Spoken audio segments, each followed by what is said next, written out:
Alléluia, alléluia, alléluia. Shalom, shalom à tous. Soyez bénis, peuple de Dieu. Vous qui nous suivez, où que vous soyez, soyez bénis. Amen. Amen. Alors, sans plus attendre, on va commencer ce temps par des remerciements à notre Seigneur et Sauveur Jésus-Christ de Nazareth, qui nous a gardés durant cette semaine. Alléluia. Amen. Nous allons lui rendre toute la gloire au travers de nos prières que nous allons élever vers les cieux. Amen. Alors, je vais tous vous inviter à vous lever et tous ensemble, du même cœur, n'est-ce pas, nous allons élever la voix. Amen. Amen. Éternel mon Dieu, mon roi, nous te rendons toute la gloire, nous bénissons ton Saint nom, toi qui es Jésus-Christ de Nazareth, Seigneur. Nous te disons merci, Seigneur, de ce que tu as permis que nous soyons ici présents cette semaine. Que ce que tu as permis, Seigneur, que nous soyons dans ta présence, Seigneur, que nous soyons en bonne santé. Amen, Seigneur. Et pour ceux, Seigneur, qui traversent quelques tumultes de santé, Seigneur, nous déclarons et nous croyons que, Seigneur, au nom de Jésus-Christ de Nazareth, la santé les atteignera. Amen. Nous voulons également, ô Éternel, mon Dieu, mon roi, te dire combien de fois nous te sommes reconnaissants pour la sécurité que tu mets sur chacune des familles de la terre. Seigneur, parce que nous sommes chacun occupés à vaquer à nos occupations, Seigneur, et nous ne pouvons pas adopter la sécurité parfois que nous voulons pour nos enfants, Seigneur. Mais toi qui es notre Dieu, tu sais mieux que nous-mêmes ce qu'il est nécessaire de faire pour pouvoir, ô Éternel, garder nos enfants dans de meilleures conditions, loin du péché, loin de l'insécurité et loin de tous les maux de ce monde. Seigneur, nous te disons merci de ce que tu as déjà accompli au travers de cette semaine. Et nous te disons également merci pour la semaine à venir, Seigneur. Et cela dans le nom puissant de Jésus-Christ de Nazareth. Amen. Amen. Nous allons rentrer dans une autre dimension. Nous allons élever la voix pour demander pardon à notre Dieu. La Bible déclare que même si nos péchés sont rouges comme le cramoisi, il est digne et bon pour nous les pardonner, ô Éternel, le Dieu de compassion. Nous allons élever la voix et lui demander sa présence afin que nous soyons pardonnés de ce que nous avons accompli comme vent contraire à sa doctrine durant la semaine. Amen. Élevons la voix. Seigneur, nous bénissons ton Saint-Nom, toi qui es le Dieu de miséricorde. Seigneur, nous venons devant ton trône de grâce, Seigneur, demander, Seigneur, que tu nous pardonnes de nos péchés. Seigneur, nous voulons être renouvelés. Seigneur, nous désirons du plus profond de notre cœur, Seigneur, de faire plaisir ou de faire des actions, des pensées ou tout autre acte, Seigneur, qui est en accord avec ta parole. Nous voulons nous éloigner loin du péché. Mais Seigneur, tu sais combien ce domaine charnel qui nous habite, Seigneur, parfois nous retient. Mais nous voulons, ô Éternel, toi le Dieu de compassion, venir devant ton trône de grâce. Seigneur, que tu aies miséricorde, que ta miséricorde se déploie sur nos vies, afin que, Père, nous soyons restaurés, Seigneur, parce que nous voulons demeurer dans ta présence. Nous ne voulons point nous éloigner de toi, Seigneur. Oh Seigneur, pardonne-nous nos entraves, qu'elles aient été pensées, qu'elles aient été faites en action, oh Seigneur, par omission, qu'elles aient été, oh Seigneur, proclamées. Nous voulons, Seigneur, nous repentir de tout ce que nous avons pu faire, qui a été, oh, éternellement, la chute pour un frère, la chute pour une sœur. Seigneur, nous voulons te dire pardon, Seigneur, de tout ce que nous avons pu accomplir comme mot contraire à ton œuvre, à ton amour, Seigneur. Sois magnifié, sois exalté, et cela dans le nom puissant de Jésus-Christ de Nazareth. Merci, Seigneur, car nous savons, ô Éternel, du plus profond de notre être, Seigneur, qu'au travers de la dimension dans laquelle nous sommes venus vers toi, de sincérité de cœur, que tu nous as exaucés, et cela dans le nom puissant de Jésus-Christ de Nazareth. Amen. Nous allons inviter le sang de Christ, afin que le sang de Christ nous lave et nous restaure en tout point. Amen. Nous allons inviter ce sang-là qui ne couvre pas le péché, mais qui efface le péché. Alléluia. Amen. La Bible dit ceci. La Bible dit ceci, que seul le sang peut effacer, seul le sang peut nous délivrer, seul le sang peut nous laver, seul le sang peut nous restaurer. Seul le sang de Christ, qui a été la rançon donnée pour plus d'un, amen, est capable de briser toutes les chaînes ancestrales. briser tous les maux de famille qui sont sur nos vies, toutes les imprécations, toutes les condamnations. Amen. Qui pleuvent sur la vie de tous les bien-aimés qui nous suivent. Amen. C'est pourquoi nous allons inviter le sang de Christ. Amen. Afin que ce dernier, ce sang glorieux, cette rançon-là, n'est-ce pas, que nul n'être ne peut entraver, nous ramène à notre identité la plus ultime, n'est-ce pas, celle de vrai adorateur de Jésus-Christ de Nazareth. Amen. Élevons la voix. Père notre Dieu, nous voulons te dire merci Seigneur pour la présence de ton sang qui fait, ô Éternel, tomber les montagnes, ton sang qui brise les chaînes, ton sang qui nous sort des prisons spirituelles dans lesquelles nous sommes enfermés, ton sang qui est le sang de la restauration, ton sang qui reconstruit ceux qui avaient été détruits, ton sang qui ramène à la vie ceux qui avaient été morts. Seigneur, nous voulons te dire merci pour la présence de ton sang, Seigneur. Ton sang, Seigneur, nous ramène à la pure et véritable identité pour bon nombre, Seigneur. Nous voulons te dire merci, Seigneur, pour cette rançon, Seigneur. Cette rançon magnifique, Seigneur, que même l'ennemi ne peut pas, ô Éternel, rembourser, Seigneur. Nous voulons te dire merci, Seigneur, pour la présence de ton sang, parce que quand ton sang a touché la terre, ô Éternel, la Bible déclare que le sol a tremblé. Le sol a tremblé. Le sol a tremblé. Oh Seigneur, nous croyons, Seigneur, qu'au travers de ce sang qui coule sur nos vies, Seigneur, tout lien ancestraux, toute personne qui combat et, oh Seigneur, pilule ou Seigneur, complote dans l'ombre est touché et tremble et est détruit là où il se trouve au nom puissant de Jésus-Christ de Nazareth. Toute prison spirituelle dans laquelle nous étions enfermés vole en éclats, est brisée dans le nom puissant de Jésus-Christ de Nazareth. Oh bien-aimé, je veux que de là où tu te trouves, que tu proclames que tu es libre, que tu es libre. Que le sang de Christ t'a libéré, que tu es libre et que tu es restauré en tout point. Oh Seigneur, nous voulons te dire merci pour la présence de ton sang et cela dans le nom puissant de Jésus-Christ de Nazareth. Où que tu sois, proclame un Amen. Amen. Alléluia. Avant de finir ce temps, nous allons inviter l'Esprit de Dieu afin qu'il nous environne. Amen et qu'il nous conduise. Alléluia. Je parle non seulement pour nous qui sommes ici, la ville qui nous accueille, c'est le Bourget, et que le Bourget soit investi de l'Esprit de Dieu, mais également pour ceux qui nous suivent de loin, de là où vous trouvez, que l'atmosphère de l'Esprit de Dieu prenne le contrôle, n'est-ce pas? Vous rendre attentif à ce que l'Esprit de Dieu a préparé comme nourriture spirituelle aujourd'hui. Amen. Élevons la voix. Merci Saint-Esprit pour ta présence. Merci Saint-Esprit pour ce que tu as décidé de donner comme nourriture spirituelle à ton peuple. Merci Saint-Esprit pour ce que tu vas toucher un cœur. Merci au Saint-Esprit pour ce que tu vas faire croître quelqu'un. Pour ce que tu vas nourrir quelqu'un comme il n'a jamais été nourri. Merci au Saint-Esprit de ce que tu vas, ô Éternel, faire grandir une âme aujourd'hui. Que tu vas, ô Éternel, nourrir une âme aujourd'hui. Que tu vas créer au travers de la nourriture spirituelle que tu as préparée pour ton peuple. Quelque chose va croître dans le cœur d'un bien-aimé. Oh, un bien-aimé va entrer dans une dimension aujourd'hui. Nous chassons tout esprit contraire à toi, au Saint-Esprit, et nous te laissons seul maître de ce moment que nous allons partager. Saint-Esprit, je m'abandonne complètement, oh Seigneur, au travers de ta volonté. Et que Seigneur, au travers de ton Saint-Esprit, tu exprimes et tu exprimes à ton peuple ta pure pensée nécessaire pour l'accroissement de ton peuple, pour la délivrance de ton peuple et pour pouvoir amener à la meilleure stature qui soit ton peuple, et cela dans le nom puissant de Jésus-Christ de Nazareth. On proclame un Amen. Amen. Amen. Alléluia. Amen.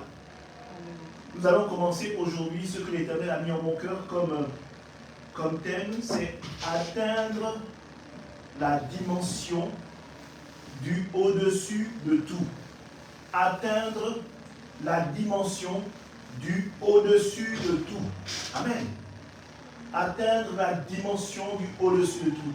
Voyez-vous, on a toujours habitude de chanter ce chant-là, que je vais vous chanter à l'instant même.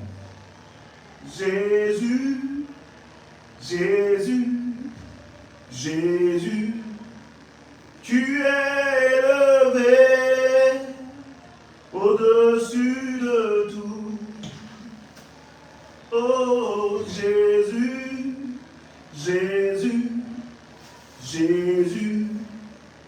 Oh Jésus, Jésus, Jésus. Tu es élevé au-dessus de tout. Alléluia. C'est un chant magnifique parce que c'est la stature à laquelle le Seigneur nous appelle. Être élevé au-dessus de tout. On dit que nous sommes co-héritiers en Christ. Quand on est co-héritier, c'est-à-dire qu'on fait partie d'une même famille. Quand on est co-héritier, c'est qu'on fait partie d'une même nature. Quand on est co-héritier, c'est que nous avons le même lien. Amen. Quand on est co-héritier, c'est que nous avons plus ou moins les mêmes droits. Amen. Mon héritage est également ton héritage. Amen. L'héritage de Jésus est également mon héritage. Amen. C'est cela être co-héritier. Mais co-héritier n'est pas seulement que être héritier parce qu'on veut obtenir des biens. C'est pourquoi je dis ceci, on doit avoir la même nature. Alléluia. Jésus lui-même, en partant, a dit, vous ferez des plus grandes choses que moi. Amen. C'est que Jésus a montré l'essentiel. Mais nous sommes capables de faire mieux que Jésus de ce qu'il a eu comme service à accomplir sur la terre. Amen. Alors quand on parle d'atteindre la dimension du au-dessus de tout, je voudrais qu'on puisse aller, amen, au verset suivant. Genèse chapitre 1. On va prendre Genèse chapitre 1. Genèse chapitre 1, on va prendre à partir du verset 26. Genèse chapitre 1. On va prendre à partir du verset 26 jusqu'au verset 27. Vous allez comprendre quelque chose. Amen. Alléluia. Je vais lire la parole.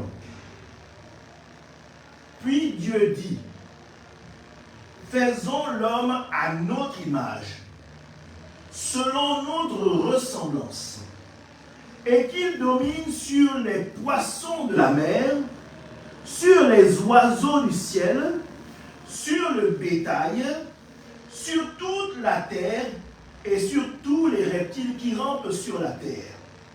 Dieu créa l'homme à son image, il le créa à l'image de Dieu, il créa l'homme et la femme. Amen. Alors, là, comme on a vu la semaine dernière, on a parlé la semaine dernière de une pensée, une foi insoupçonnable ou une foi insoupçonnée. Là, ici, on parle de quand dans Genèse 1, Dieu fait la conception de l'homme. Dieu a pensé l'homme. Et dans la pensée ultime de Dieu, quand il a créé l'homme, dans sa pensée, il a intégré le fait que l'homme soit au-dessus de tout. Que l'homme règne au-dessus de tout. Alléluia. Je voulais que vous compreniez quelque chose. Dieu, dans la pensée, il a intégré, c'est comme si vous créez un logiciel, et dans ce logiciel, dans votre conception, vous dites que dans ce logiciel, il va accomplir telle tâche et telle tâche. Amen. Vous donnez un sens au logiciel. Amen. Dieu a fait la conception de l'homme et de la femme, et il a intégré des tâches. Amen. Et dans les tâches qu'il a intégrées, il a intégré dans l'homme le fait que l'homme domine sur tout. Amen. Que toute la création soit soumise à l'homme. Amen. Il a intégré de telle sorte que l'homme est capable, n'est-ce pas, de régner et de dominer sur la création. Amen. Il faut comprendre que Dieu a d'abord créé l'environnement. Amen. Il a créé l'environnement. Et puis, au clou de cet environnement, il a créé l'homme. Mais il a mis l'homme comme le clou de cette création. Il a dit, celui-ci que je vais créer de manière spirituelle va régner sur tout ce que j'ai accompli avant. Amen. Et dans sa conception, il a mis l'homme et la femme. Ça, c'est en Genèse 1. Mais en Genèse 2, on dit ceci. En Genèse 2, il a maintenant formé l'homme. Amen. Il a formé l'homme de manière physique. On dit il a formé. Il a formé l'homme de la terre. Amen. Et au travers de la terre, il a créé l'homme. Et derrière l'homme, il a sorti la femme. Amen. Tous deux ont ordre d'assujettir la terre. Tous deux ont ordre de régner. Tous deux ont ordre de dominer. Amen. C'est ça la vraie nature de l'homme. Amen. C'est ça la vraie nature de l'homme. C'est ça la vraie essence de l'homme. C'est de régner et de dominer selon Dieu. Amen. Qu'on se comprenne bien. Selon Dieu. Pas selon Satan. Selon Dieu. Alléluia. Ça, c'est le verset qui va permettre d'installer un peu le décor dans lequel nous allons partir. Amen. Alors, vous allez me dire, oui, le pasteur, oui, atteindre au-dessus. Oui, je comprends que l'homme est créé pour dominer, l'homme est créé pour travailler pour Dieu, l'homme est créé pour louer, adorer Dieu. Oui, amen. L'homme est créé pour accomplir quelque chose que Dieu veut qu'il accomplisse. Amen. Mais Dieu a fait en sorte que l'homme soit à son image. Amen. Son image. Alléluia. Ce que je veux dire, c'est que ce n'est pas seulement une image physique, amen, mais c'est une image beaucoup plus spirituelle. Amen. Dans la nature, dans l'attitude, dans le comportement, n'est-ce pas, et dans la puissance. Alléluia. Pourquoi je dis ça? Parce qu'aujourd'hui, le Saint-Esprit est là. Amen. Le Saint-Esprit n'est plus comme dans l'Ancien Testament où il partait et il venait. Amen. Dieu a eu le plan parfait qui fait que le Saint-Esprit est maintenant en nous. Amen. Le Saint-Esprit est en nous. Et pour ceux qui veulent se laisser conduire par l'Esprit de Dieu, pour ceux qui veulent se laisser conduire par l'Esprit de Dieu, pour ceux qui veulent épouser la même nature que l'Esprit de Dieu, ceux-ci, n'est-ce pas, endossent carrément la dimension du au-dessus de tout. Amen. Ceux qui vont se soumettre à l'Esprit de Dieu vont endosser et vont vivre la dimension du au-dessus de tout. Alléluia. Ceux qui ont la dimension de co-héritier en Christ, ceux qui ont la dimension de la même nature que Dieu, ceux qui ont la même dimension que Jésus-Christ de Nazareth, ceux qui ont le même esprit que Jésus-Christ de Nazareth, seront capables de dire montagne, déplace-toi, que la montagne se déplacera. Amen. Ceux qui ont la même nature de Dieu pourront dire, je te guéris au nom de Jésus-Christ, que la maladie s'en ira. Amen. Ceux qui ont la même nature que Jésus-Christ, n'est-ce pas, pourront dire, amen, lève-toi et marche, et la personne s'élèvera et marchera.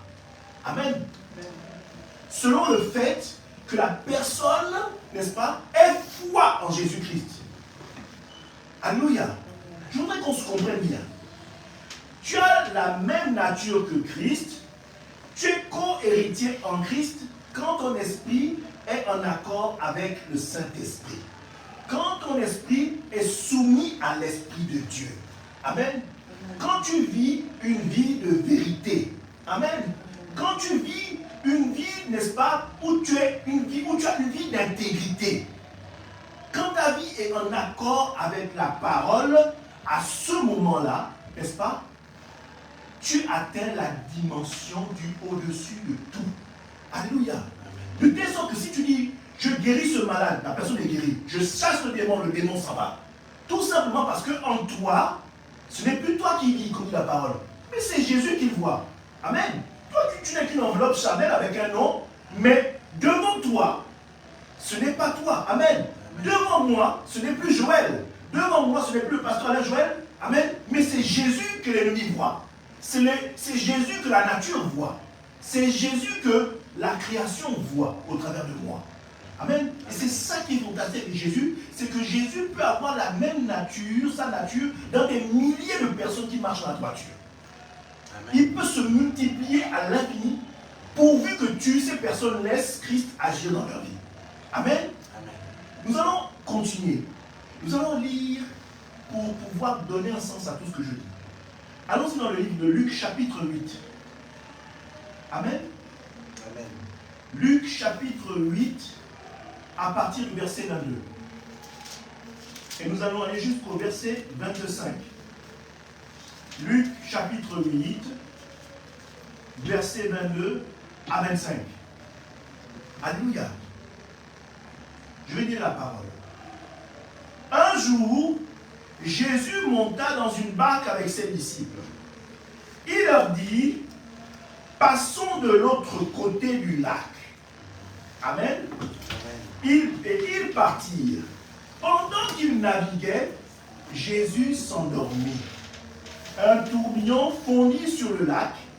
La barque se remplissait d'eau et ils étaient en péril.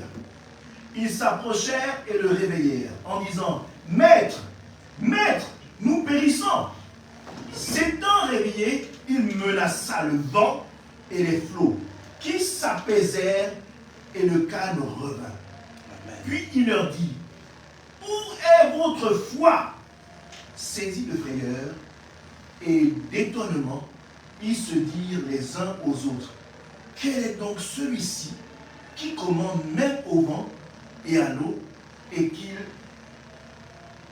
à qui ils obéissent. » Amen. Amen. Voyez-vous, on va prendre le fait que vous puissiez prendre cette image, cette histoire, rendez-la, essayez de la mettre en image. Jésus nous dit, prenons la barque, nous qui sommes les disciples, amen, et il nous dit, on va aller de l'autre côté du lac. Amen. En d'autres termes, Jésus, les apôtres étaient en plein apprentissage. Ce n'était pas une traversée lambda. Amen. Amen. Dieu, donc Jésus s'est servi d'une action, d'une histoire, n'est-ce pas, pour que les apôtres comprennent quelque chose. Et j'ose espérer, bien-aimé, que toi qui es avec moi aujourd'hui, tu auras aussi la capacité de comprendre ce que Dieu m'a permis de comprendre. Amen. Amen. Il dit, prenons la barque et allons de l'autre côté du lac. Amen. Mais on dit ceci. Donc je voudrais que tu images bien cette scène. Il dit ceci. Pendant qu'il traversait, Jésus s'est endormi. Amen. Et pendant qu'il s'est endormi, la Bible dit qu'il y a commencé à avoir du vent. Amen. Les flots ont commencé à s'agiter. Un vent violent a soufflé. L'eau était en colère. Amen. Et pendant que l'eau était en colère, on dit Jésus dormait. Amen. Amen. Pendant que l'eau était en train de s'agiter, Jésus dormait. Amen. Mais les autres étaient affolés. Maître, maître, maître, réveille-toi. Nous avons des problèmes. Le bateau prend l'eau. Amen. Amen. Jésus donc, imaginez Jésus en train de se réveiller. Les enfants, qu'est-ce qui se passe? Amen. Amen. Oh, mais il y a du vent ici. Mais ça souffle. Et Jésus se dit tout de suite, vent, tais-toi. Mer, tais-toi. Amen. Amen. Et on dit, le vent s'est calmé et la mer avec. Amen. Amen.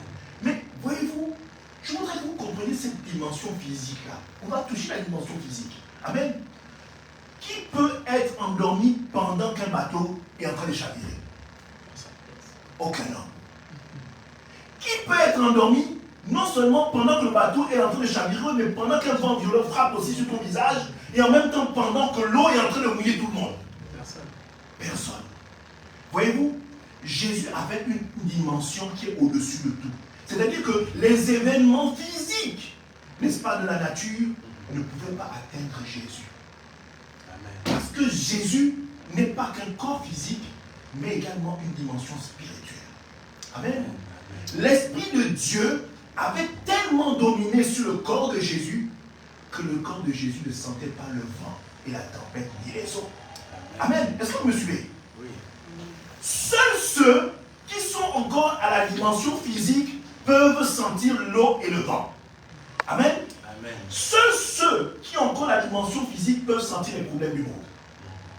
Amen. Seuls ceux qui sont encore attachés au monde et à tout ce que le monde peut régorger et vous donner comme problème seront toujours effrayés, comme les apôtres étaient. Amen. Amen. Amen. Jésus était en train de leur donner un cours. Amen. Amen. Avec une mise en situation, des tempêtes, un bateau qui allait valser, voler en éclats, tout ça allait se retrouver à l'eau. Non, dit, le Seigneur dormait, à point fermé. Parce que ce n'était pas un sommeil léger. Il a fallu que les apôtres le bousculent pour qu'il se réveille. C'est pour dire que le vent ne l'a pas réveillé, l'eau ne l'a pas réveillé, la barque qui basculait ne l'a pas réveillé. Seule la voix de ses bien-aimés, même en le secouant, il a dû être obligé de se réveiller. Mais Jésus avait une paix. Amen. Amen. Et c'est cette dimension-là que Jésus voudrait qu'on atteigne. Voyez-vous, c'est pour vous dire que quand vous allez commencer avec le Seigneur, quand vous allez commencer à marcher avec le Seigneur, on dit, Jésus, quand il a été baptisé, on dit l'Esprit l'a conduit dans le désert. L'Esprit ne l'a pas conduit dans un endroit où on se prélasse au soleil, on boit des cocktails. L'Esprit l'a conduit là où il y a des problèmes. Amen. Amen. Mais toi, tu es qui pour ne pas avoir de problème? Amen. Qu'est-ce qui s'est passé pendant cette histoire quand Jésus a été conduit dans le désert? On dit que Jésus a jeûné 40 jours, 40 nuits. Amen. Et on dit qu'à la fin des 40 jours et 40 nuits, Satan est venu. On dit qu'il avait faim. Amen. C'est quand ça commence à être dur, là, c'est là où Satan arrive, au dernier moment, quand il sait que là tu atteins tes limites. Amen. Quand tes limites physiques ont été atteintes. Amen.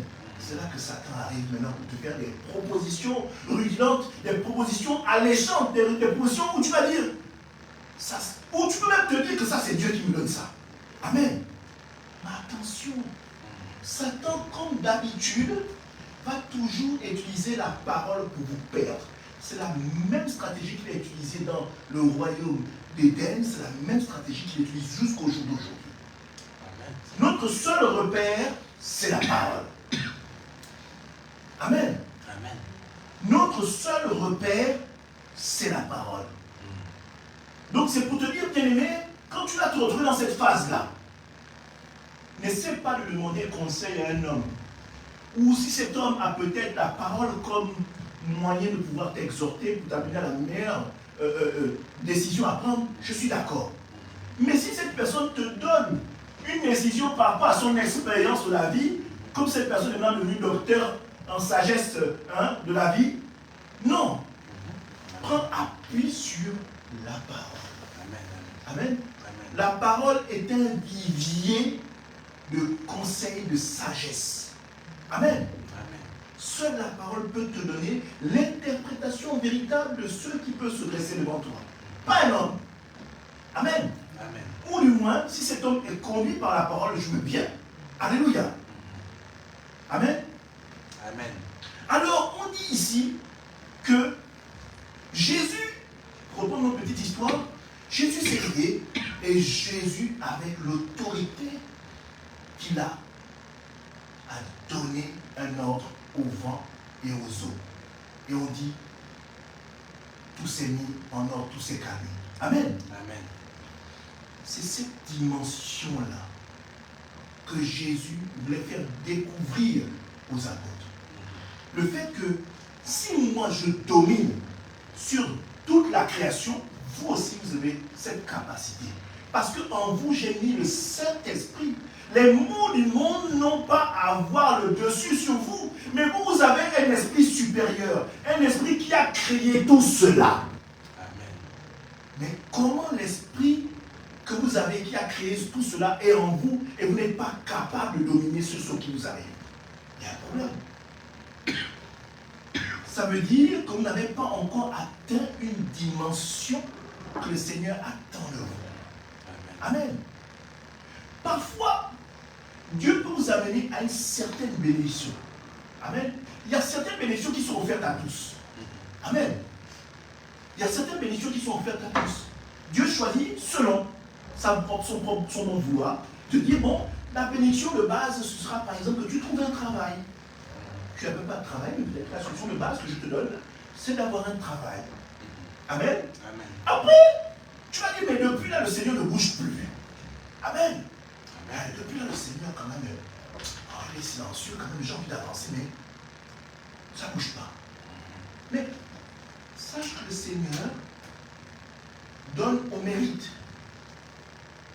Le Seigneur ne veut pas que tu périsses. Le Seigneur, il pourrait bien te bénir. Il pourrait tout te donner. Mais à quoi ça sert de te bénir si c'est que dans 2 minutes après tu vas les perdre? Ça ne sert à rien du tout. Donc, qu'est-ce qu'il va faire?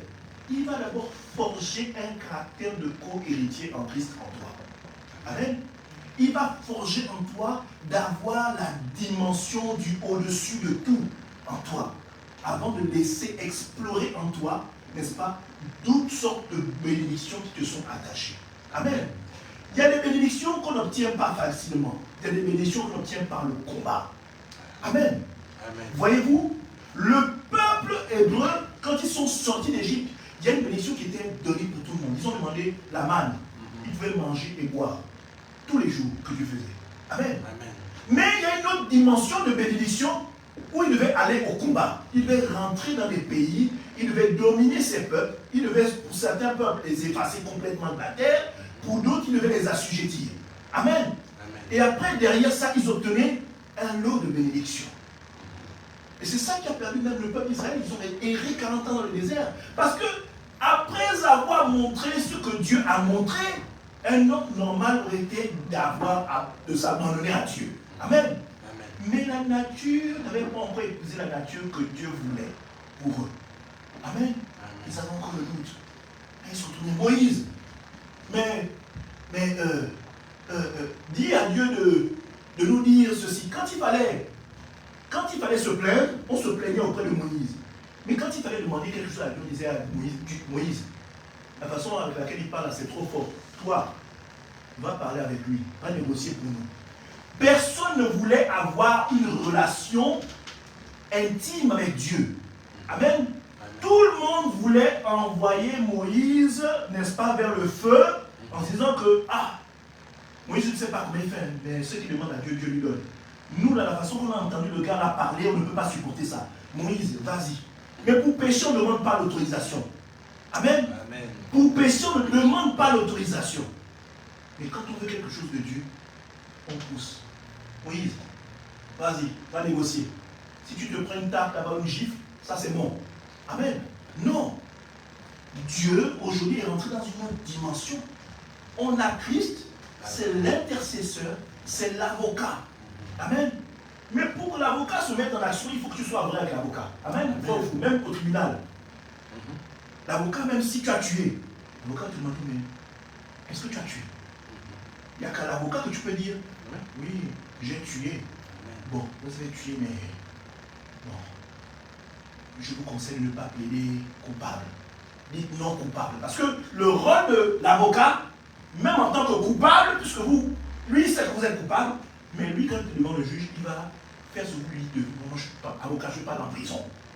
Bon, d'accord, on va plaider non coupable, on va adopter une autre stratégie. Amen. Amen. Tu te livres à l'avocat, mais c'est la même chose qu'il fait avec Jésus. Amen. Amen. Comment peux-tu atteindre la dimension du au-dessus de tout si tu n'es pas capable d'être vrai avec ton avocat? Amen. Amen. Si tu n'es pas vrai, tu n'es pas capable d'être vrai avec ton avocat, comment tu peux atteindre cette dimension? C'est-à-dire que même Jésus, quand tu commences à lui parler, il dit, mais tu n'es pas franc avec moi. Il veut que je fasse quoi? avec son mensonge, ne peut même pas plaider auprès du Père. Amen. Amen. Il faut être vrai. La base, c'est la vérité. Amen. Amen. En esprit et en vérité. Alléluia. C'est la sincérité, l'intégrité. Quand tu marches dans la vérité avec le Seigneur, amen, le Seigneur est capable, amen, de te remplir de certaines choses qui font accroître ta foi en lui. Amen. Parce qu'il se révèle à toi chaque jour un peu plus. Chaque jour un peu plus. Chaque jour un peu plus. Et toi, chaque jour un peu plus, tu grandis. Amen. Amen. Il y a des bénédictions où Jésus s'arrête. Parce qu'il a besoin toi aussi que tu donnes un peu de toi. Que tu lui montres que tu as compris certaines choses. Avant de passer à l'étape suivante. Amen. Voyez-vous, Dieu est un très bon enseignant. Voyez-vous, Dieu a créé la création, il a tout fait, n'est-ce pas? Mais pour donner, comprendre comment l'homme fonctionnait, qu'est-ce qu'il a fait? Il a dit à Adam de nommer tous les animaux. Amen. Amen.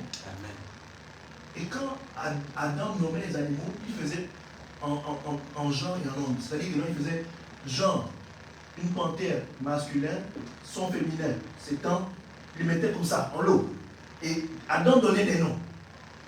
Quand Adam a fini de donner des noms, Adam a compris qu'il lui manquait un vis-à-vis.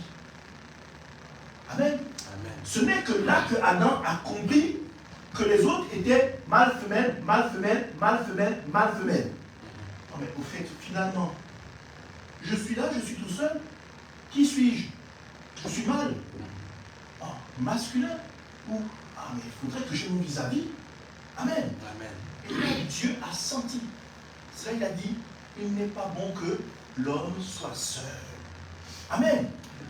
C'est-à-dire que Dieu vous amène à des endroits où vous faites passer des situations qui sont des situations difficiles, pas forcément pour vous faire du mal, mais pour vous faire comprendre certaines choses. Amen. Et si Dieu estime que la chose qui veut vous permettre d'obtenir doit passer par la douleur, vous allez passer par la douleur. Mais je ne voudrais pas que vous reteniez la douleur. Je voudrais que vous reteniez le but. Qu'est-ce que je gagne? Ou qu'est-ce que Dieu gagne, moi qui le sers, à me faire passer par les feux? Mettons ça comme étant une bonne question. Qu'est-ce que l'Éternel gagne en me faisant passer par le feu, les souffrances et toutes sortes de péripéties qui me font mal? Vous êtes sûr que si on dit que c'est un Dieu d'amour, c'est sûrement pas parce que ça l'éclate ou ça l'amuse. Donc il y a forcément un but à atteindre. Si Dieu me fait passer par des temps de souffrance, non, Dieu n'est pas si mauvais que ça. Et ce que je sais de Dieu, c'est que c'est un Dieu d'amour. Donc il y a forcément quelque chose que Dieu veut m'enseigner que je n'arrive pas encore à capter. Qu'est-ce que c'est? Et première question, pourquoi? Et deuxième question, qu'est-ce que Dieu veut faire avec moi? C'est vrai, j'ai des désirs que je voudrais accomplir. En tant que vivant, personne qui vit dans le monde, oui, j'ai des besoins, c'est vrai. Mais certainement que Dieu, avant de me donner ce que mon cœur désire, veut d'abord que j'arrive à une stature que lui veut pour moi. Et quand les choses que je désire, quand je vais atteindre cette stature, les choses que je désire seront des choses qui seront éternelles. Amen. Je pourrais jouir de ça. Amen. Il n'y aura pas de souffrance dans mes choses que je désire. Amen. Parce que Dieu a été celui qui a été non seulement le promoteur, mais il a été également l'instigateur, mais il a été également celui qui, amen, celui qui pourvoit pour que ce bonheur-là, mon désir se mette en place. Amen. Alléluia. Parfois, j'aime bien entendre certaines personnes quand tu leur demandes Dieu existe, ils disent bon mais non, mais si Dieu existait, pourquoi il y a autant de mal sur la terre? Pourquoi les gens, il y a autant de morts, de méchanceté? Amen. Les pires, c'est ceux qui disent oh, les Blancs nous ont amenés la chrétienté. Mais nous, on avait nos rites et nos traditions. Amen. Amen. Vous qui parlez comme ça, vous avez limité le plan de Dieu. Vous avez limité l'intelligence de Dieu. Amen. Amen. Lui-même, il dit, mes pensées sont au-dessus de vos pensées. Mais attendez. On dit que le peuple choisi de Dieu, c'est le peuple hébreu, de base. Mais pourquoi Dieu a permis que le peuple hébreu soit 400 ans d'esclavage?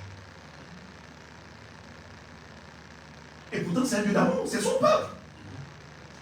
Mais pourquoi il permet que ce peuple aille 400 ans d'esclavage? Dieu sait. Parce que son peuple était le peuple courant. Il les aimait. Mais il fallait qu'ils passent par le feu et la souffrance avant de comprendre qui est Dieu. Les mecs ont été enfermés 400 ans. Et Dieu investit un homme qui vient et il travaille au travers d'un homme pour les faire sortir. Et là encore, c'était difficile. Amen. Il y a une génération qui est morte dans le désert. Si Dieu veut se révéler aux Africains, Dieu peut permettre que ce soit les Blancs qui amènent l'évangile. Amen. Pour que les Noirs, les Africains comprennent qu'il est Dieu. Amen. Alléluia. Dieu peut faire passer les Africains par toutes sortes de meurtrissures, parce qu'il sait que les mecs ont toutes sortes de dieux, toutes sortes qu'on appelle ça, le culte et machin. Amen. Amen. Si Dieu estime qu'on doit passer, amen, moi pour ma part, l'Afrique francophone reste toujours sous domination française. Amen. Je suis de 78 et jusqu'aujourd'hui, c'est toujours le même cas. Amen. Si ça se trouve, on va rester comme ça pendant 400 ans.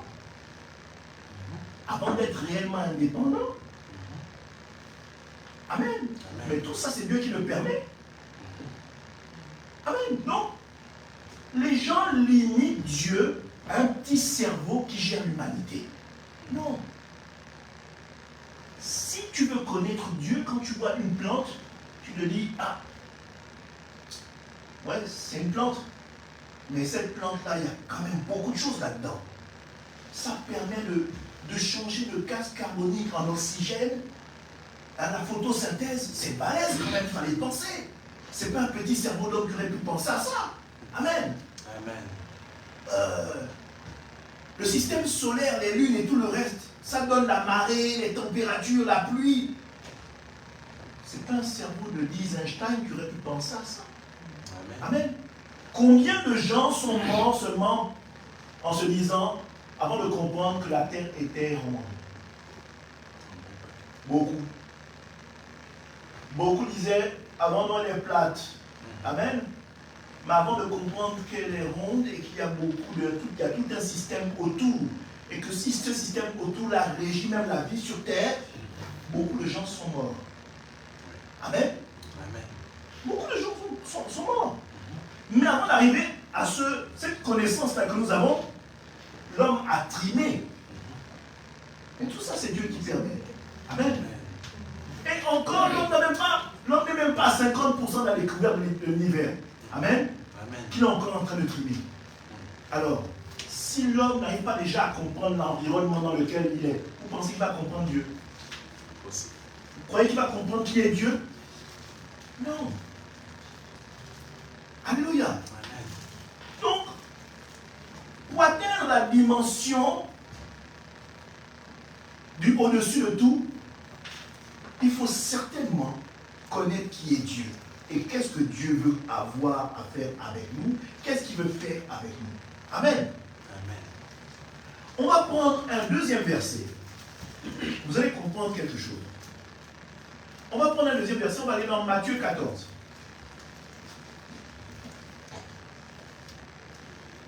Matthieu chapitre 14.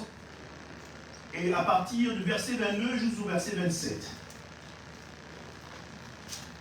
C'est toujours la même histoire, mais racontée sous un autre angle. Amen. Amen. Matthieu chapitre 14, du verset 22 au verset 27. Amen. Amen. Aussitôt, après, il obligea les disciples à monter dans la barque. Amen. Et à passer avant lui de l'autre côté. Pendant qu'il renverrait la foule, quand il eut renvoyé, il monta sur la montagne pour prier à l'écart. Et comme le soir était venu, il était là seul. La barque, déjà au milieu de la mer, était battue par les flots, car le vent était contraire. À la 4e veille de la nuit, Jésus alla vers eux en marchant sur la mer. Amen. Quand les disciples le virent marcher sur la mer, ils furent troublés et dirent, c'est un fantôme. Et dans leur frayeur, ils poussèrent les cris. Jésus leur dit aussitôt, rassurez-vous, c'est moi, n'ayez pas peur. Amen. On va aller au verset 28 et on va aller même jusqu'au verset 33 pour comprendre cette anecdote. Pierre lui répondit, Seigneur, si c'est toi, ordonne que j'aille vers toi sur les eaux. Et il dit, viens. Pierre sortit de la barque et marcha sur les eaux pour aller vers Jésus. Mais voyant que le vent était fort, il eut peur. Et comme il commençait à s'enfoncer, il s'écria, Seigneur, sauve-moi. Amen. On va s'arrêter là pour un moment. Voyez-vous, les apôtres partent avant, ils sont dans une barque. Amen. Jésus était à la montagne en train de prier, puis Jésus a estimé, je vais les retrouver. Amen. Mais ce n'était pas juste que je vais les retrouver. Amen. Vous savez, tout ce que Jésus faisait, tout ce que Jésus accomplissait, était toujours d'ordre, qu'on appelle, pour l'enseignement. Amen. C'était toujours quelque chose qui était censé faire grandir les apôtres. Faire grandir ceux qui étaient dans son environnement. Amen. Ce n'était pas un truc pour le plaisir. Amen. Comme il faut prendre plaisir pour enseigner. Amen. Mais ce n'était pas un truc fait au hasard. Il fallait que toute action, tout ce que Jésus faisait, porte son fruit et fasse grandir et croître les apôtres. Amen. Le temps était réduit et Jésus donnait des cours accélérés en tout temps. Amen. Tu ne pouvais pas rester avec Jésus si dans chaque conversation, même son silence était un enseignement. Amen. Alléluia. Et on dit ceci. Quand ils ont commencé à voir Jésus arriver, marcher sur l'eau. Amen. Ils ont dit, mais non, ça c'est un fantôme. Amen. Voyez-vous, c'est la première façon avec laquelle l'homme fonctionne. Quand il voit quelque chose qu'il ne comprend pas, ou qui ne respecte pas les normes de la nature, forcément c'est quelque chose de mauvais. Amen. On va vous attribuer le titre de sorcier, fantôme, un bandit spirituel, voleur d'âme, pour d'autres même franc-maçon. Amen. Parce qu'on ne comprend pas ce que vous êtes en train de faire. Et cette chose est surnaturelle. Non. Voyez-vous, on a même accusé au moment de Jésus de fonctionner avec les esprits de Belzébul. Autant pour moi. Tout simplement parce que les gens n'avaient non seulement pas connu cette dimension-là d'un homme, parce qu'on connaît Dieu comme une force invisible. Amen. Mais personne n'avait vu un homme accomplir de telles choses. Amen. On a vu des prophètes. Dieu parlait au travers des prophètes et la chose s'accomplissait. Amen. Mais on n'avait jamais vu un tel homme capable de marcher sur l'eau et d'accomplir des choses. Amen. C'était quelque chose de nouveau, quelque chose de retournant. Hein? Amen. C'est quelque chose de renversant. Les apôtres qui marchaient avec Jésus, qui avaient déjà vu Jésus faire des prodiges et des miracles, ils disent non, bon, on a vu des trucs, mais quand même là c'est fort. Amen. Le bonhomme qui marche sur l'eau, c'est pas possible. C'est certainement un fantôme. Amen. Et c'est là que Jésus répond. Pourquoi ils ont donné ce titre-là. Donc c'est certainement un fantôme. C'est parce que c'est quelque chose qu'ils ne comprennent pas. La Bible dit qu'ils ont eu peur, ils ont commencé à crier. Amen. C'est à ce moment-là que Jésus leur dit non, c'est moi. Amen. Alors, le plus courageux, qui est Pierre, dit, oh, maître, si c'est toi, appelle-moi, je vais t'entendre. Amen. Bon, je vois que tu marches sur l'eau. Mais non, il faut que mes 5 sens fonctionnent. Appelle-moi, je veux reconnaître ta voix. Amen. Parce que c'est ça. Bon, si ma vue me trompe, amen, mais quand même le son de ta voix, ça non. Appelle-moi, je vais venir. Amen. Jésus a appelé Pierre. Et Pierre s'est laissé porter par la voix de Jésus. Amen. Il est sorti là-bas, il a marché parce qu'il avait le regard sur Jésus. Amen.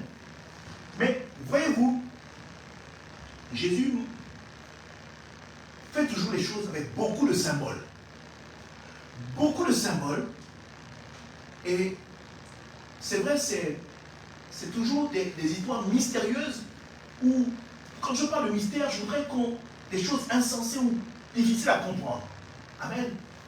Mais Jésus, il marchait sur quoi? Amen. Amen. Il marchait sur qui est l'eau. Amen.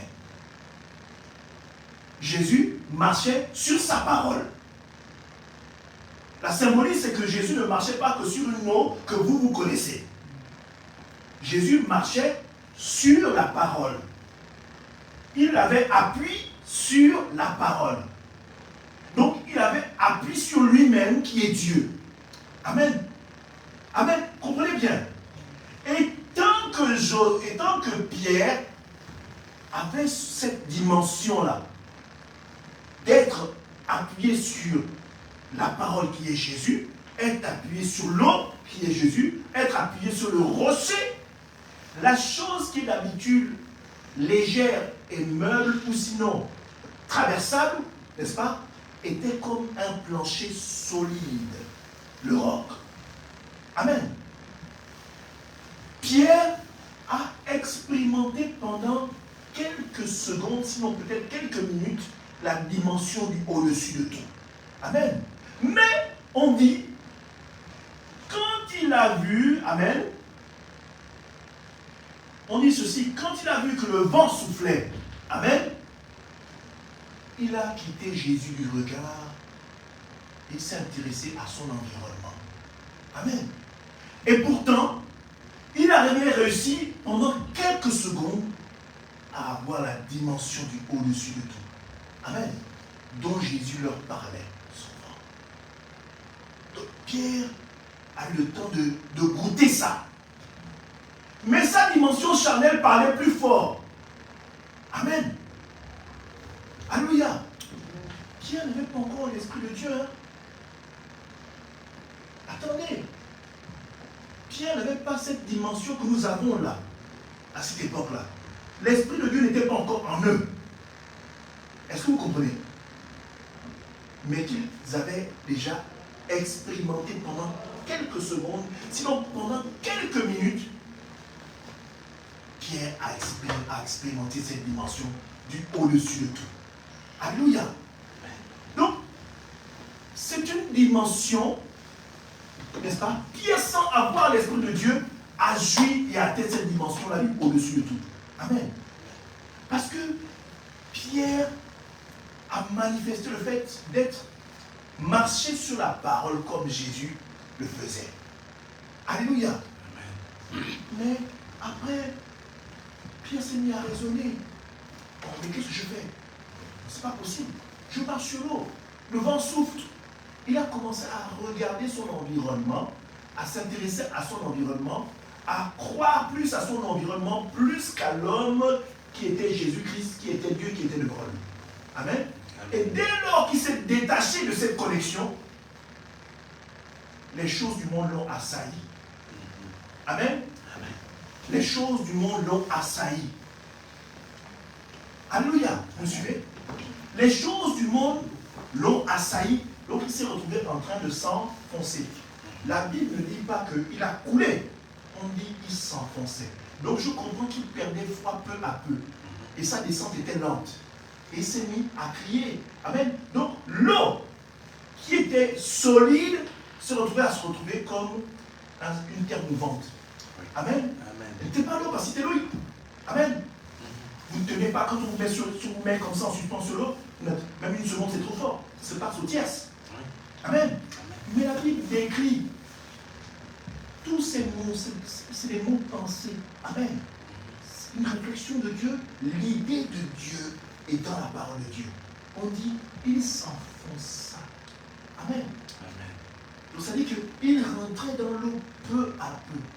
Amen. Amen. Même si vous voulez citer votre prénom, amen, avant de rentrer, vous n'aurez pas le temps. Même si c'est pour qu'on appelle une syllabe, vous ne pouvez pas. C'est rapide. Amen. Mais la Bible dit qu'il a eu le temps d'appeler Seigneur. Sauve-moi. Donc, il a eu le temps de s'enfoncer. En fait, le socle, la parole de Dieu, qui était son socle, peu à peu a commencé à se démolir en fonction de l'intensité de foi qu'il était en train de perdre pendant son corps. Et elle s'enfonçait. Amen. Amen. Jusqu'à ce que le sol devienne, l'eau devienne complètement liquide. Et en fait, c'est ce qui nous arrive, parfois. On peut avoir une foi comme si on est déterminé. Amen. Et puis, face au problème de la vie, notre foi diminue. Amen. La foi est une unité de mesure pour savoir comment Dieu va opérer avec vous. Amen. Amen. Vous avez le mètre pour connaître la longueur, les litres pour connaître la contenance et tout le reste. Mais la foi, c'est l'unité de mesure d'action de Dieu dans votre vie. Amen. Amen. Amen. Si vous avez une foi tâtonnante, Dieu aussi va venir aussi vers vous de manière tâtonnante. Un coup ça marche, un coup ça ne marche pas. En fait, c'est vous qui déterminez. Quand vous êtes, ça marche, et puis quand vous êtes, ça descend. La chose n'est pas constante. Tout simplement parce que votre foi n'est pas constante. Amen. Amen. Mais avant d'arriver à une dimension qui est la dimension du au-dessus de tout, il faut que votre foi soit constante et qu'elle soit toujours montante. Amen. Ascendante. Amen. Amen. Elle est toujours comme ça. Elle pique vers le ciel. Amen. Si c'est en dents de scie, et même vous avez dit que les événements et les actions avec le Seigneur, c'est vrai comme ça. Soit ça, à un moment, ça tombe, à un moment, c'est comme ça. Amen. Amen. Dieu nous attend à ce que nous soyons comme ça. Amen. Le monde nous fait passer par des moments difficiles, mais notre foi est toujours comme ça. Amen. Amen. On vit dans une période d'extrême pauvreté, mais notre foi est toujours comme ça. Amen. Le vent souffle, nous mouille, n'est-ce pas? Nous avons peur, c'est vrai, nous sommes un peu... Notre corps a peur, mais notre esprit est toujours comme ça. Amen. Amen. L'esprit que nous avons avec l'esprit de Dieu est toujours ça pique vers le ciel. Amen. Amen. Amen. C'est ça qui donne mandat à la puissance du Dieu d'accomplir des prouesses dans votre vie. Amen. Alléluia. C'est ça qui fait que les autres, quand ils voient, ils disent, mais le gars, il n'était rien. Comment il était béni comme ça? Amen. C'est ce qui fait qu'on peut vous accuser d'être parfois un sorcier parce que vous faites des choses extraordinaires. On ne comprend pas d'où vous sortez. Vous devenez un phénomène. On dit, mais il a compris, il a vécu dans une extrême pauvreté. Comment il peut être milliardaire comme ça? Oh, mais c'est sûr qu'il a vendu ses parents. Parce que non, il est dans une secte. Est-ce qu'on ne comprend pas? C'est comme ça qu'on traitait Jésus. Donc le fait que vous soyez comme ça en pique, bien aimé, très peu pourront reconnaître Jésus en vous. Amen. Amen. Amen. Très peu. On va vous traiter de tous les noms. Parce que ce que vous faites est extraordinaire, on ne comprend pas ce qui vous anime. Amen. Donc que ces témoignages, ce que les gens disent de vous, ne n'alterne pas votre dimension de marche avec le Seigneur. Vous êtes ce que Dieu veut que vous soyez. Et si Dieu vous permet d'être là, c'est parce qu'il a des grandes choses à accomplir. Et même ces gens qui vous insultent là, Dieu permettra que ce sont même ces gens-là qui viennent vous demander votre secret. Amen. Ils vont faire comme les pharisiens. Amen. Ou bien comme il s'appelait celui qui venait voir Jésus en cachette. Nicodème. Amen. Amen. Devant les autres, en cachette. Quand la nuit tombe, le frère, il rase les murs. Il fait comme notre ex-président, il prend les scooters et il vient vous retrouver. Amen. Amen. Bon, mais c'est vrai, à la lumière, je ne pouvais pas. À la lumière du jour, je ne pouvais pas. Mes frères, qu'est-ce qu'ils auraient pensé? On est tous francs-maçons. Tu imagines bien que je ne peux pas venir dire que tu es trop fort devant les autres. Mais quand même, c'est quoi ton secret? Je veux connaître ton secret. Parce que le Dieu que moi je prie là, ce n'est pas le même Dieu que toi. Amen. Amen. Dieu permettra que ces gens qui vous combattent à la lumière viennent vous voir, qui ne vous combattent pas à la lumière autant que moi, viennent vous voir dans l'obscurité. Et quand ils vous verront dans l'obscurité, ce sont les premiers plus tard à venir dire dans la lumière que le frère, j'ai expérimenté, c'est vraiment Dieu. Amen. Amen. Et ils viendront toujours dans l'obscurité pour vous voir. Amen. Amen. Avant que vous puissiez les toucher et leur montrer qui est Dieu. Et quand ils seront convaincus, ils vont s'exprimer. Amen. Amen. C'était le cas de Paul. On a tué les autres, on a tué les chrétiens. Amen. Et après, Paul était quelqu'un à qui on disait difficilement de fermer sa bouche quand il fallait parler du Seigneur. Les Pierre, les autres, ils se cachaient pour parler de Jésus. Mais Paul, il le disait à haute voix. Amen. Il le disait à haute voix. Il ne cachait pas. Il traversait des pays qui étaient hostiles à la présence de Dieu, mais il allait parler. Amen. Il manifestait la puissance de Dieu. Amen. Amen. Donc, ne vous inquiétez pas de ce que Dieu vous rende, mette à la lumière, de ce que les gens disent. Non. Faites votre travail. Amen. Amen. Et on dit ceci, pour la suite, pour reprendre notre petite histoire. On dit, il s'est effondré. N'est-ce pas? On dit, il s'est enfoncé, la parole dit, il s'est enfoncé. Amen. Amen. Mais voyant que le vent était fort, il eut peur. Amen. La peur est ce que procure le monde pour pouvoir vous empêcher de manifester ce que Dieu a mis en vous. Amen.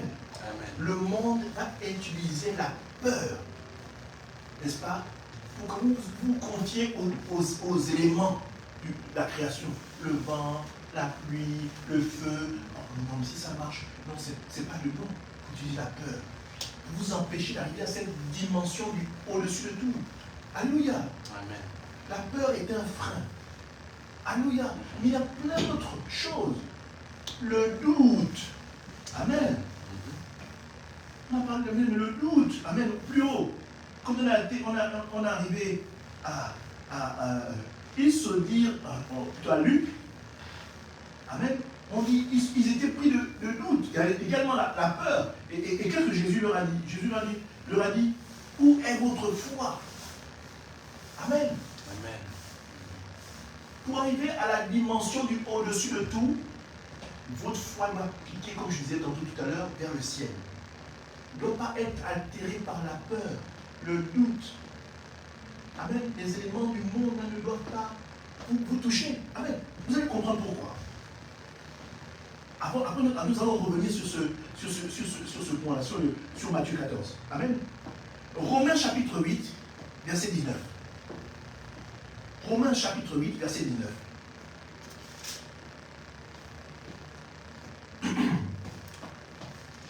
Amen.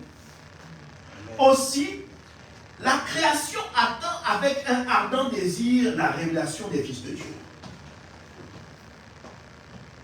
C'est-à-dire, vous voyez l'environnement, le vent, la tempête, tout ce qui est vent, feu, tout ça, la création des arbres, la lune, tous ces changements climatiques que vous avez là. Tout ça, ils vous attendent. Amen. Ils vous attendent, la vérité c'est ça. Ils sont comme ça, c'est la création en train de dire, mais quand est-ce que le pasteur Serge va me donner un ordre? Quand est-ce que la sœur Estelle va me dire, moi, montagne de bougies? Amen. Amen. Pourquoi? Parce que Dieu nous a donné un esprit de domination sur toute la création. C'est ça notre identité de base. Amen. Amen. Dieu nous a donné ça. Amen. Amen. C'est quelque chose qui est inclus dans nous, mais étouffé par l'amour. Amen. Amen. Amen. Et quand vous arrivez à la dimension du au-dessus de tout, si tu dis une montagne, bouge, elle bouge. Si tu dis, oh, rends-toi solide comme le sol, l'eau le fait. tu es celui que la création attend. On dit aussi la création attend-elle avec un ardent désir. C'est-à-dire que la création est même en train de te supplier. Viens, viens. Tu attends quoi? Viens, je suis soumis à toi, maître. Amen. Amen. Co-héritier, ce n'est pas seulement dire non, mais moi j'aurai la vie éternelle, j'ai donné ma vie à Jésus-Christ et puis voilà. Non. Ce n'est pas qu'un baratin, c'est une vraie histoire réelle. Amen. C'est une histoire réelle. Amen. Amen. C'est une histoire réelle, ce n'est pas un conte de fées. Amen. Amen. Nous n'arrivons pas à cette dimension parce que nous sommes trop en train de nous préoccuper de nos problèmes. Amen. Amen. Amen. Nous sommes trop en train de nous occuper de notre environnement. Oh non, mais je ne suis pas encore marié, je n'ai pas encore d'enfant. Oh, c'est dur. Non. Le mari est déjà là. Amen. Amen. C'est toi qui ne le connais pas. Amen. Mais Dieu connaît même le nom de ton mari, il connaît le nom de l'homme d'enfant. Il connaît. Amen. Ça ne surprend pas Dieu. Dieu dans ta génétique a déjà inclus les enfants. Il a déjà inclus le mari. Il a déjà inclus tout le projet. Maintenant, il faut l'acteur pour mettre le projet en exécution. Mais avant que l'acteur se mette en exécution, il faut d'abord que l'acteur acquiert les compétences nécessaires pour pouvoir jouer son rôle. Amen. Mais si l'acteur ne comprend pas vraiment quel est son rôle, le film ne peut pas être bon. Amen. Ou du moins, ça ne peut pas être le film que Dieu attend de toi. Amen. Ou du moins, faisons simple, si tu ne rentres pas dans le rôle dans lequel le Seigneur t'attend. Amen. Amen. Amen. Alléluia. Amen. Dieu savait que je serais avec le pasteur Elsa, ce n'est pas une découverte. Amen. Amen. Moi, je suis encore plus d'accord avec ça. Amen. Amen. Parce qu'avant de connaître le pasteur Elsa, j'étais avec une personne qui avait tout ce que le monde peut me donner comme argent. Amen. Amen. Mais aujourd'hui, je comprends. Mais à l'époque, quand j'ai décidé de quitter cette vie-là, même mes amis qui liront, qui écouteront ce message comprendront combien m'ont dit Joël, tu es fou. Mais comment tu quittes une femme qui a tout le moyen de te mettre avec quelqu'un qui n'a rien? Amen. Amen. Moi-même à l'époque, je me dis, je ne comprenais pas, mais je l'ai fait. Amen. Amen. Je ne sais pas sur quoi j'étais conduit. Amen. Amen. Mais j'ai aimé le pasteur Elsa. Dès que je l'ai vu la première fois, tout de suite c'est passé. Amen. Et je me suis détaché de tout ce que j'avais derrière. Amen. Amen. Mais ce détachement m'a coûté. Amen. Ce détachement m'a coûté. Amen. Ça m'a coûté l'argent que je pouvais avoir. Ça m'a coûté plein d'accès que je pouvais avoir. Je pouvais rentrer comme ça facilement dans des clubs de foot comme ça. Facile, je rentrais dans des endroits où même les gens qui marchaient avec moi ne rentraient pas. Amen. Amen. Ça nous a coûté le fait de nous retrouver à dormir sous le salon, dans le salon de quelqu'un, au sol. On dormait à la moquette, sur la moquette. Le pasteur les a enceinte, notre premier enfant. Alors, combien de gens sont capables de laisser leurs avoirs, ce qu'ils possèdent, pour suivre là où il n'y a pas d'avenir visuellement? Parce que l'homme regarde à l'apparence. Amen. Combien? Et parfois, c'est ce que Dieu veut construire en vous. Détachez-vous de vos acquis. Qu'a dit le monsieur qui était venu voir Jésus? Moi, je connais tout. Le sabbat, depuis que je suis petit, je le fais. Amen. Amen. Jésus lui a dit que non, prends ce que tu as, donne ça aux gens. Et après, viens. Qu'est-ce qu'il a commencé à dire? Ah, amen. Qu'est-ce qui s'est passé? C'est que Jésus a même senti que dans son regard, son visage devenait un peu bizarre. Hein? Il est quitté d'un sourire joyeux. Mais dans sa tête, qu'est-ce qu'il est en train de me raconter? Il est fou. Moi, tout ce que j'ai construit, je fais laisser ça pour suivre le bonhomme là. Amen. Amen.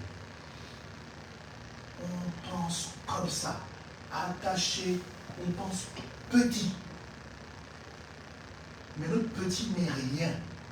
Amen. Amen. On pense petit, mais notre petit n'est rien. Alléluia. quand on a parlé de Jésus de Nazareth, la Bible dit que les gens disent, que peut-il sortir de bon de Nazareth? Ce village, n'est-ce pas, d'une contrée? Parce que Nazareth n'est devenu célèbre qu'à cause de Jésus. C'est ça. Mais à la base, Nazareth, ça nous passe par-dessus. On ne sait même pas qui c'est. Amen. Amen. C'est un village parmi tous les petits villages. Amen. Donc, quand on dit, oh, il vient de Nazareth, oh, oh, oh. Même les penseurs ne peuvent pas sortir de Nazareth. Non, pas le Fils de Dieu. Amen. Oh, même les gars, calants mathématiques, là-bas, c'est des villageois. Hein, c'est des gars qui marchent en cache-sexe et tout. Il n'y a rien de fantastique qui peut sortir là-bas. Amen. Amen. Mais c'est dans le petit, dans l'insignifiant, dans le rien du tout, que Dieu vient. Amen. Amen. C'est dans l'obscurité, n'est-ce pas? Parce que l'obscurité, c'est Dieu qui l'a créée. Amen. Amen. Et dans l'obscurité, il a fait jaillir la lumière. Alléluia. Amen. C'est dans l'obscurité que Dieu vient et fait éclore la lumière. Amen. Donc si vous êtes une personne qu'on néglige, qu'on bafoue, qu'on écrase, vous marchez avec le Dieu que je sers, que nous connaissons tous, qui est Jésus-Christ de Nazareth, Dieu peut faire éclore la lumière de vous. Amen. Dieu peut faire de vous une référence mondiale. Dieu peut faire de vous une référence planétaire. Amen. Amen. Dieu peut le faire comme ça d'un claquement de doigts. Amen. Amen. Mais Dieu ne veut pas le faire d'un claquement de doigts, après 2 secondes plus tard, la lumière est éteinte. Non. Dieu va d'abord forger en vous un caractère de cohéritier, un caractère de lumière éblouissant pour le monde, et que ce soit quelque chose qui soit éternel, de telle sorte que quand vous partiez, votre nom soit toujours attaché à Dieu. Amen. Amen. Amen. Même quand vous partez, vous allez retrouver le Seigneur sur la terre. Votre nom ramène des gens à Dieu comme ce n'est pas possible. Amen. Amen. Votre nom travaille pour Dieu. Parce que vous êtes l'homme devenu ami de Dieu. Amen. Alléluia. Alléluia. Les gens qui restent, qui ont travaillé à vos côtés, Amen, manifestent le même engouement. Amen. Manifestent l'engouement d'arriver, de faire en sorte que tous ceux qui viennent dans votre ministère, tous ceux qui viennent dans votre assemblée, tous ceux qui sont attachés à vous, tous ceux qui gravitent autour de vous, soient touchés, Amen, par la dimension du au-dessus de tout. Amen. C'est-à-dire épouser la nature de Jésus-Christ. Adorer Jésus-Christ, pas pour ceux qu'il a, mais pour ceux qu'il est. Amen. Amen. Je vous le conseille, ce n'est pas quelque chose de facile à atteindre. Mais c'est bien pourquoi la Bible dit que Dieu est patient et qu'il est lent à la colère. Amen. Amen. Alléluia. Amen. Verset 29, pour aller sur Matthieu chapitre 14. Et il dit, viens. Pierre sortit de la barque et marcha sur les eaux pour aller vers Jésus. Donc, Pierre a expérimenté la dimension du au-dessus de tout. Mais voyant que le vent était fort, il a dit, oh non, quand j'avance, le vent est trop fort, je suis un peu secoué. Amen. Il eut peur. Et il commença à s'enfoncer. Il s'écria, Seigneur, sauve-moi. Amen, c'est bien ce que je disais. Si c'était vraiment de l'eau, il n'aurait pas eu le temps de faire une aussi longue phrase. De l'eau. Terminé. Alléluia. Amen. Donc, quand on voit ces écrits, on les met en image, on voit que sa foi diminuait. Ici, il était secoué par le vent, il a dit, oh, non, mais qu'est-ce qui est en train de se passer? Non, c'est pas possible ce qui m'arrive. Amen. Amen. Oh, non, j'ai peur. Oh Seigneur, sauve-moi. Amen. Amen. Alléluia. Aussitôt, Jésus étendit la main. Amen. Amen. Je veux dire à quelqu'un, si tu as marché, que tu as une dimension dans laquelle tu veux t'approcher du Seigneur et qu'elle est tâtonnante. Amen. Crie au Seigneur. Le Seigneur tendra sa main pour te retirer. Pour que tu réessayes à nouveau. Amen. Tu réessayeras à nouveau. Tant que tu invoqueras le Seigneur et que ta démarche est une démarche sincère, le Seigneur tendra toujours sa main. Jusqu'à ce que tu comprennes qui il est. Jusqu'à ce que tu sois capable d'être plus fort que Pierre et continuer à avoir une foi constante. Amen. Amen. Tu sois autonome. Alléluia. Que le Saint-Esprit soit ton étendard. N'est-ce pas? Que Jésus ne te tienne plus la main, mais que tu sois poussé par l'Esprit. Amen. Amen. Que tu sois poussé par l'Esprit, parce que l'Esprit fait partie de toi. Ou du moins, ton esprit est fondu dans l'Esprit de Dieu. Amen. De telle sorte que ce ne soit plus toi. Tu es inexistant. Amen. Amen. Tu es dans ton toi, mais tu es inexistant. On ne te connaît que le nom. Amen. Ou peut-être de manière par ton ADN. Mais la vérité, c'est que Alain Joël n'est plus Alain Joël. Mais Alain Joël est Jésus. Amen. Amen. Mon identité physique, c'est peut-être Alain Joël, mais spirituellement, c'est Jésus. Alléluia. Amen. On dit, aussitôt, Jésus étendit sa main, la main, et le saisit. Et lui dit, homme de peu de foi, pourquoi as-tu douté? Amen. La peur, le doute nous empêche de rentrer dans une dimension du au-dessus de tout. Alléluia. La dimension du au-dessus de tout est beaucoup altérée par la peur et le doute. Si vous êtes des gens qui avaient peur, si vous êtes des gens qui doutiez de certaines choses, battez-vous contre le doute. Battez-vous contre la peur qui vous assaille, parce que c'est là où Satan s'appuie pour vous faire perdre. Amen. Criez à Dieu pour qu'il vous rende ferme. Il rende votre foi ferme. Une foi inébranlable. Amen. Amen. Chassez le doute et la peur. On dit, et ils montèrent dans la barque, et le vent cessa. Ceux qui étaient dans la barque vinrent se prosterner devant Jésus et dire, tu es véritablement le Fils de Dieu. Amen. Je te souhaite et je prie que le Seigneur te permette d'atteindre cette dimension du au-dessus de tout. Que tu sois l'imitateur parfait de Jésus-Christ. Là où le monde n'atteint pas votre côté physique, parce que c'est l'Esprit de Dieu qui prime. Amen. Là où le doute et la peur comme étant des sentiments de perdition vous touchent, que vous soyez complètement démunis, chassés, que vous chassez ces sentiments-là qui vous empêchent de rentrer dans une dimension dans laquelle le Seigneur veut faire, avec lequel le Seigneur veut faire des choses extraordinaires. Amen. Amen. Nous allons élever la voix.